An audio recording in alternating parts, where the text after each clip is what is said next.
गुरु की अनंत कृपा से जुड़ी प्यारी सात संगत जी, सतनामधुन परिवार के सभी प्रेमियों को राधा स्वामी जी। आज हम आपको उस अद्भुत दिव्य यात्रा में ले जा रहे हैं जिसे सुनते सुनते मन स्वतः ही धीमे धीमे भीतर की ओर मुड़ने लगता है। क्योंकि कल जो वातावरण बना वो शब्दों से परे था। वो अनुभूति ऐसी थी मानो खुद समय कुछ देर रुक गया हो और हर दिशा में बस एक शांत निर्मल उज्जवल प्रकाश फैल गया हो। उसी प्रकाश में रचे बसे हम आपको हजूर महाराज जी की कल की दिव्य यात्राओं का पूरा हाल, पूरी अनुभूति और पूरे वातावरण का विस्तार से वर्णन कराने जा रहे हैं। वो भी इस अंदाज में कि सुनने वाले को ऐसा लगे जैसे वो खुद वहीं उपस्थित हो, भीड़ की हलचल को महसूस कर रहा हो, संगत के हृदय की धड़कन अपने भीतर सुन पा रहा हो और हजूर जी की कोमल दृष्टि को अपने ऊपर पड़ते हुए देख रहा हो। संगत जी, कल सुबह राजधानी के पास के एक बड़े केंद्र में सत्संग और नाम दीक्षा की सेवा पूर्ण करने के बाद हजूर जी उत्तर दिशा की ओर निकले और जिस सुहानी सहजता से वे आगे बढ़े, उसी तेजी से संगत भी उनके पीछे पीछे उमड़ती चली गई। जैसे बरसों की प्यासी धरती पर पहली बार बादलों की बरसात उतरती है और हर ओर नई ताजगी फैल जाती है। हरियाणा की ओर पहुंचते पहुंचते तो सड़कों पर वो दृश्य था जिसका वर्णन करना भी एक अलग तपस्या है। कहीं लोग मोटरसाइकिलों पर दौड़ते चले आ रहे थे, कहीं परिवार कारों में बैठकर दूर दूर से आ रहे थे, कई जगह तो खेतों की मेड़ों पर भी लोग खड़े दिखाई दे रहे थे, बस इस उम्मीद में कि शायद हजूर जी की एक झलक मिल जाए। पहले पड़ाव पर संगत की संख्या इतनी अधिक थी कि स्वयं सेवकों के लिए भी रास्ता बनाना कठिन हो गया, पर हजूर जी हमेशा की तरह अत्यंत सरलता और दृढ़ शांति के साथ आगे बढ़ते रहे। उन्होंने चारों दिशाओं में शांत दृष्टि डाली और संगत से प्रेम पूर्वक संवाद किया। जहां भी वे पहुंचे, प्रश्नोत्तर का क्रम शुरू हो गया। किसी ने मन की उलझन बताई, किसी ने ध्यान के बिखरने का दुख कहा, किसी ने घर परिवार के विवादों का बोझ रखा, कोई अपने रोग का अवसाद लिए खड़ा था तो कोई अपने बच्चों के भविष्य की चिंता में डूबा था। पर जैसे ही हजूर जी उन्हें संबोधित करते, आवाज का वो स्थिर स्वर सबके हृदय को छू जाता, मानो किसी ने भीतर चल रही आंधी पर शांत जल की एक परत बिछा दी हो। उन्होंने कहा कि मन हमेशा भागने की आदत से चलता है, बस यही कारण है कि सिमरन टिकता नहीं। अगर हम रोज कुछ देर अपनी चेतना को संभालें, भीतर के नाम को बुलाएं, तो धीरे धीरे मन के पुराने पन्ने मिटने लगते हैं और नए पन्ने पर मालिक की छाप उतरने लगती है। एक भाई ने कहा कि उसका ध्यान बैठते ही भटक जाता है, दुनियावी विचार घेर लेते हैं। इस पर हजूर जी मुस्कुराए और कहा, बेटा, मन वही करेगा जिसका उसे रोज अभ्यास मिलेगा। अगर तुम रोज उसे शांत बैठने का अभ्यास दोगे तो धीरे धीरे वो वही करेगा। संगत के चेहरों पर उस समय जो राहत, जो विश्वास और जो मौन श्रद्धा थी, वो शब्दों में बयान करना मुश्किल है। इसके बाद आगे बढ़ते हुए हुजूर जी अगले केंद्र पर पहुंचे और वहां तो दृश्य और भी विशाल था।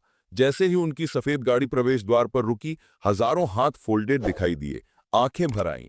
कई माताएं और बहनें दूर से ही आंचल सिर पर रखकर प्रणाम कर रही थीं और स्वयंसेवक बार बार निवेदन कर रहे थे कि भीड़ थोड़ा पीछे हो जाए।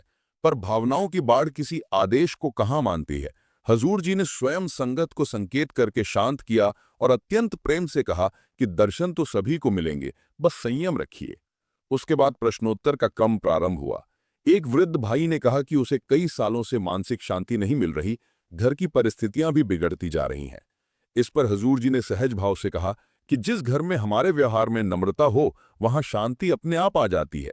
बच्चों के सामने हम जैसे होंगे वही उनके मन में छप जाएगा।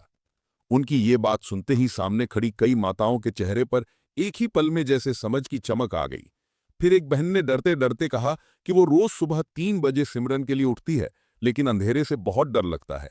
इस पर हजूर जी बोले, फिर समय थोड़ा बदल लो बेटी। आधी बात मन की आदत है, आधी बात हमारे डर की। बैठोगी तो डर अपने आप छोड़ देगा।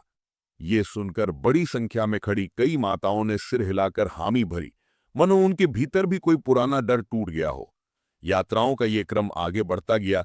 अगला शहर, अगला केंद्र, अगला पंडाल, अगली भीड़, पर हजूर जी की चाल एक समान तेज बनी रही। कहीं 20 मिनट रुके, कहीं आधा घंटा, और हर जगह उसी गहराई से उत्तर दिए, उसी करुणा से संभाला, उसी सहजता से सबको समझाया। जैसे जैसे कारवां आगे बढ़ता गया, भीड़ भी बढ़ती गई। अंतिम पड़ाव की ओर पहुंचते पहुंचते तो भीड़ का रूप ऐसा था मानो पूरा नगर उमड़ आया हो। ऊपर आसमान में हवाई जहाजों की आवाज गूंजती, नीचे संगत की लगन की लहरें उठती और बीच में हजूर जी की शांत, स्थिर, उज्जवल उपस्थिति सबको स्पर्श कर जाती। कई लोग थक चुके थे, पर किसी की थकान चेहरे पर नहीं थी। कोई पेड़ों की छाया में खड़ा था, कोई दूर से ही गाड़ी की छत पर चढ़कर देखने की कोशिश कर रहा था, कोई मोबाइल ऊपर उठाए हुए था। सबकी चाहत एक ही, बस एक बार दर्शन हो जाए, बस एक बार उस करुणा भरी नजर का स्पर्श मिल जाए। इसी बीच एक भाई ने पूछा कि क्या किस्मत ज्यादा चलती है या कर्म। इस पर हजूर जी ने गहरी बात कही कि किस्मत कोई ऊपर से बनी नहीं आती, वो हमारे अपने कर्मों के संग्रह से तैयार होती है। मालिक किसी की किस्मत नहीं बनाता, वो बस हमारे कर्मों का फल हमारे सामने रख देता है।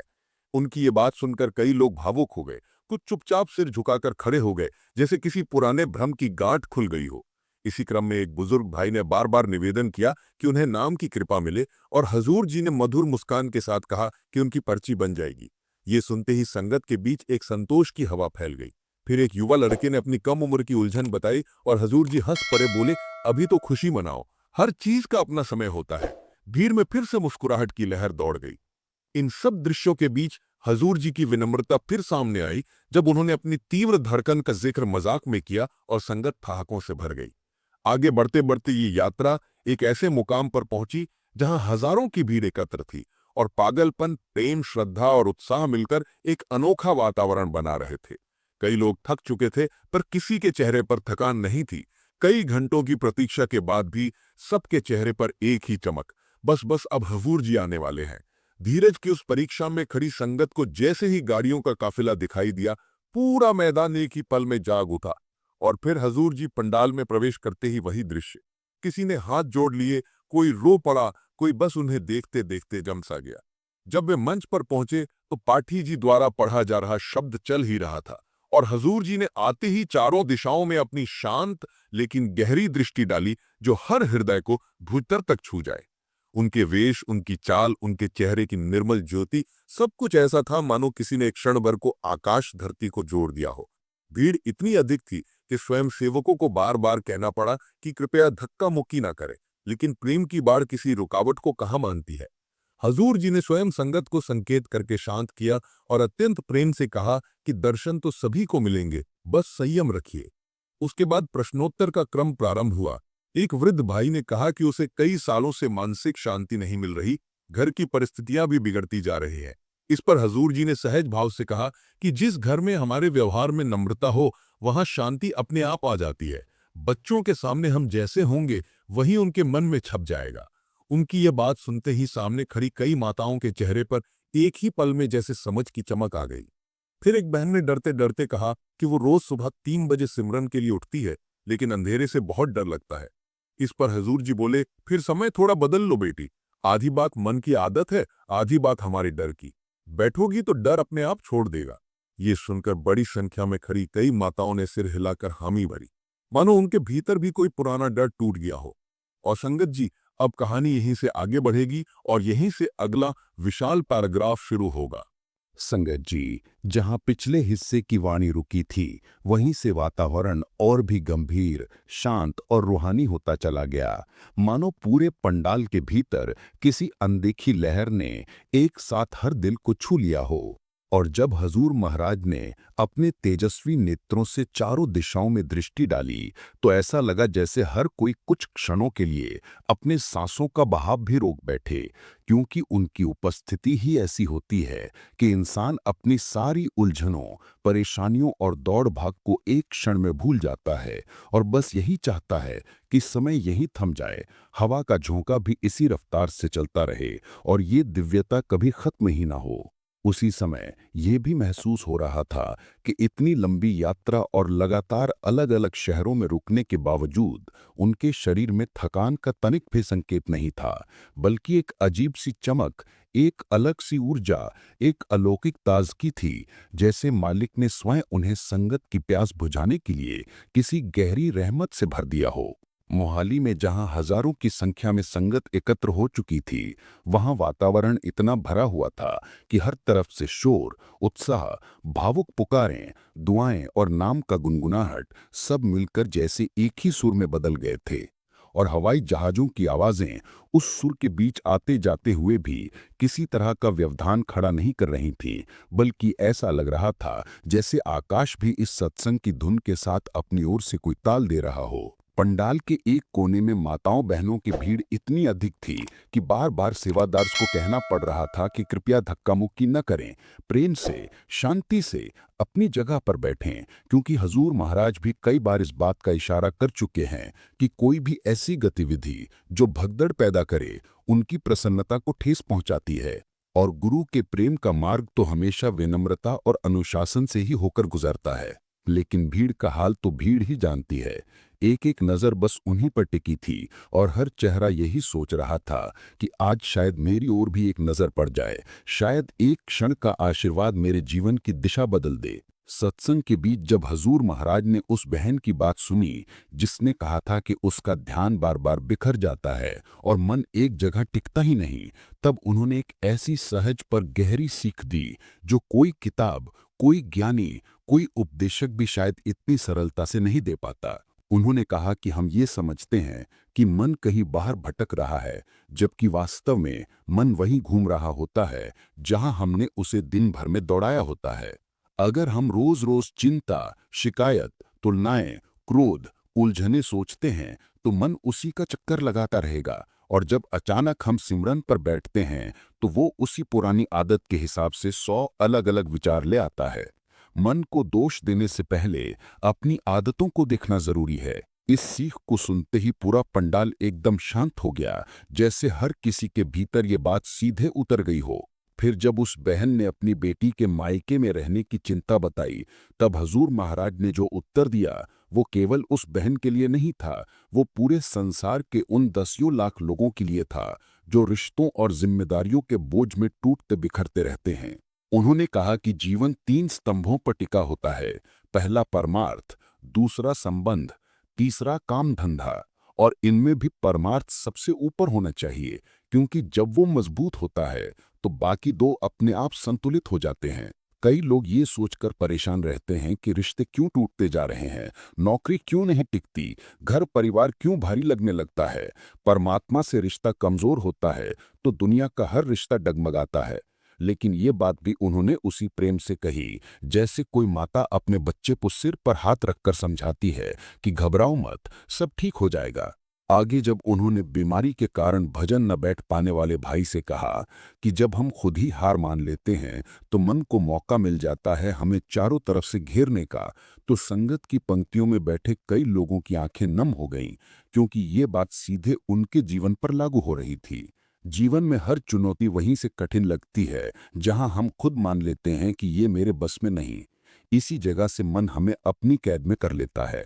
लेकिन हजूर महाराज कह रहे थे कि नहीं, चाहे नींद आए, चाहे शरीर टूटा हुआ लगे, चाहे मन उलझा हुआ हो, बैठना है, क्योंकि बैठना ही जीत है और उठकर भाग जाना हार। फिर जब उस बहन ने अंधेरे के डर का सवाल रखा तो उन्होंने जिस तरह से कहा कि समय बदल दो लेकिन बैठना मत छोड़ो, वो इतनी सहज बात थी, पर उसके पीछे एक बहुत बड़ा मैसेज छुपा था कि आध्यात्मिकता मजबूरी नहीं बननी चाहिए, बल्कि आदत बननी चाहिए। आदत धीरे धीरे डर को भी खा जाती है। और जब एक भाई ने किस्मत और कर्म की उलझन पूछी, तब उन्होंने जिस तरह से कर्म की गहराई समझाई, वो सुनकर ऐसा लगा जैसे किसी ने जीवन के सबसे कठिन प्रश्न को एकदम आसान बना दिया हो। उन्होंने कहा कि किस्मत कोई तैयार पैकेट नहीं है जो जन्म के साथ आता है। किस्मत का हर पन्ना हमारे ही कर्मों से लिखा जाता है और मालिक उसी के अनुसार फैसले करता है। अगर जीवन में कोई संकट आता है तो वो मालिक की सजा नहीं होती, वो सिर्फ कर्मों का फल होता है। लेकिन जब मालिक साथ होता है तो कड़वा फल भी मीठा लगने लगता है। और जब दुनिया के दुखों पर सवाल आया तो उनका उत्तर इतना कोमल, इतना मधुर था कि पूरा वातावरण मानो किसी धीमी धुन पर थिरकने लगा। उन्होंने कहा कि ये दुनिया दुखों से भरी ही इसलिए बनाई गई है ताकि इंसान सीख सके, समझ सके और अंततः उस असली घर की तलाश करे जहां दुख का कोई नामो निशान नहीं। सत्संग के बाद जब बात दिल्ली के लाल किला आयोजन तक पहुंची तो संगत के चेहरों पर एक अलग सी चमक आ गई, क्योंकि ये उसी दिन की कथा थी जब संपूर्ण राजधानी की धरती पर इतिहास का बेहद दुर्लभ दृश्य देखने को मिला था। एक ही मंच पर दो दो बादशाहियां, चारों तरफ श्रद्धा की लहरें और हजारों की भीड़ जो सिर्फ एक झलक पाने के लिए दूर दूर से आई थी। प्रबंधक समिति ने जिस आदर से दोनों सद्गुरुओं का स्वागत किया वो भी कमाल का था। वहां मौजूद हर व्यक्ति ये देख रहा था कि कैसे दोनों सद्गुरु एक दूसरे की उपस्थिति में पूर्ण विनम्रता में खड़े थे, बिना किसी अहंकार के, बिना किसी प्रदर्शन के। जैसे दो दीपक मिलकर प्रकाश बढ़ा दें लेकिन अपनी लौ का घमंड न करें। और जब उस छोटे बच्चे को बाबा जी ने अपने पास लिया, उसे दुलार दिया और हजूर महाराज ने भी उसे स्नेह से थामा, वो क्षण ऐसा था कि पूरा पंडाल भावुक होकर भर आया। ये दृश्य किसी वीडियो या तस्वीर में देखने से कहीं ज्यादा प्रभावशाली था। वास्तव में वहां मौजूद हर किसी ने महसूस किया कि मालिक की रहमत कभी-कभी बहुत सरल रूप में प्रकट होती है। कार्यक्रम के अंत में दोनों सद्गुरुओं का सम्मानित किया गया और उस क्षण ऐसा लगा जैसे भारत की आध्यात्मिक धारा का इतिहास फिर एक बार पवित्र हो रहा हो। उधर दूसरी ओर मीडिया से जब पूछा गया कि लोग किस लिए आए हैं, तो सबने एक ही आवाज में कहा, हम उनके दर्शन को आए हैं क्योंकि ये दोनों हमारी जिंदगी का सहारा है। अब संगत जी, जहां ये कथा अपने मुकाम की तरफ बढ़ रही है, वहीं आज के दिन का भी एक सुंदर पहलू ये है कि हजूर महाराज को आगे भी अलग अलग स्थानों पर संगत के बीच जाना है और हर जगह लोग उसी तरह उम्मीद लगाए बैठे हैं जैसे मोहाली, सोनीपत, अंबाला और करनाल की संगत बैठी थी। सभी को विश्वास है कि जब जब वो कहीं भी पधारते हैं, उस धरती पर बरसों से सूखा पड़ा हुआ प्रेम, भक्ति और शांति का बादल अचानक बरसने लगता है। और यही अनुभव हर शहर, हर केंद्र और हर संगत को मिलता है। उनके आने से सिर्फ भीड़ नहीं बढ़ती, दिलों में रोशनी बढ़ती है, उम्मीद बढ़ती है, टूटे हुए मन में साहस आता है और दुनिया की भारी उलझनों के बीच में इंसान ये जान लेता है कि मालिक ने उसके लिए कहीं ना कहीं एक रास्ता जरूर रखा है। अंत में संगत जी, केवल इतना समझ लेना कि ये यात्रा सिर्फ शहरों की नहीं है, ये यात्रा आत्माओं की है, ये यात्रा मालिक की तलाश और उसकी पहचान की है। और सतनाम धुन के माध्यम से हर दिल तक यही संदेश पहुंचता रहेगा कि राह चाहे कठिन हो, दुनिया चाहे उलझी हो, समय चाहे कैसा भी हो, गुरु का हाथ सिर पर हो तो मंजिल कभी दूर नहीं रहती।